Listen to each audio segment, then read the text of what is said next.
ফ্যাসিবাদ কখনোই হঠাৎ করে ট্যাঙ্কের গর্জনে কিংবা বন্দুকের নলের মুখে জন্ম নেয় না। ফ্যাসিবাদের জন্ম হয় সংবাদের শিরোনামে, ক্যামেরার ফ্রেমে আর নিয়ন্ত্রিত শব্দ চয়নে। যেদিন সংবাদ মাধ্যম সত্য প্রচারের দায়িত্ব ছেড়ে ক্ষমতার প্রচারে এই উঠে ভিডিওটি ওঠে, হয়তো আপনারা সেদিনই ইতিমধ্যে সমাজ সবাই দেখছেন প্রথমবারের এবং মতো খুবই সোশ্যাল ফ্যাসিবাদের মিডিয়া দিকে পা ট্রেন্ডিং বাড়ায়। আছে এই ভিডিওটি। বর্তমান তরুণ প্রজন্ম কতটা রাজনৈতিক সচেতন আপনারা দেখলেই বুঝতেন। কিছুদিন আগে ক্লাস 4-এর একটা স্টুডেন্ট মন্ত্রীর কথার প্রতিবাদে তিনি একটা প্ল্যান দেখান যে বিদ্যুৎ সাশ্রয়ী স্কুল বন্ধ করলে হবে নাকি স্কুল খোলা রাখলে হবে। তার মানে কতটা দূরদর্শী বর্তমানে এই যে জেনজি বা জেনারেশন আলফা যারা আছে এর, এবং কতটা রাজনৈতিক সচেতন।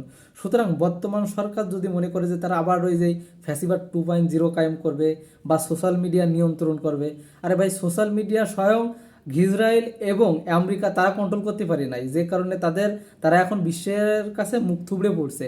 সেখানে বাংলাদেশের একটা রাজনৈতিক দল 2 দিন ক্ষমতায় নিয়ে এসে তারা সোশ্যাল মিডিয়া কন্ট্রোল করবে, এবং ইতিমধ্যে অন্তত 5 জনকে তারা কি করছে, সোশ্যাল মিডিয়া সরকার বিরোধী পোস্ট করার কারণে তাদেরকে অ্যারেস্ট করা হয়েছে, এবং সে কথা নিয়েও সংসদে আলোচনা হয়েছে।